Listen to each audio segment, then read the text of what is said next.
Things to do to get over a breakup. Hi, Jay here from manpowerblog.com. This is episode number 11, and today's frequently asked question is more of a statement really. It's things to do to get over a breakup. Now, before we dive into this, let me remind you, as always, to stick around for the resources at the end of this quick video. Okay, let's do this. So, what are the things to do to get over the breakup? This is a good question.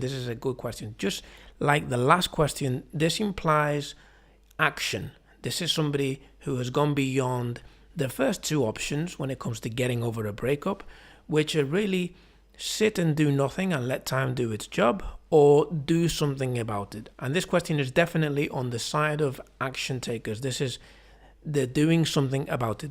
Okay, so what are the things to do to get over a breakup? Well, as you can imagine, it's not a short and easy list. That said, the list can be as long as you want it to be or as short as you want it to be.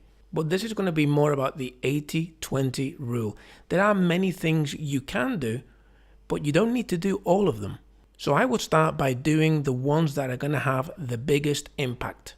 Look at it this way. If you were going to decorate an entire room and you broke down what you need to do into a list, and that list had things like do the skirting boards, do the walls, do the floor, do the windows, you could sit down and say, okay, what's the one thing that will impact the room the most?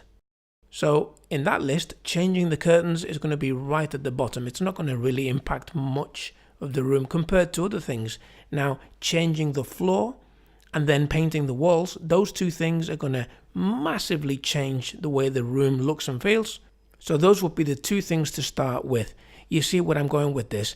You can probably generate hundreds and hundreds of items in a list of what to do to get over an ex.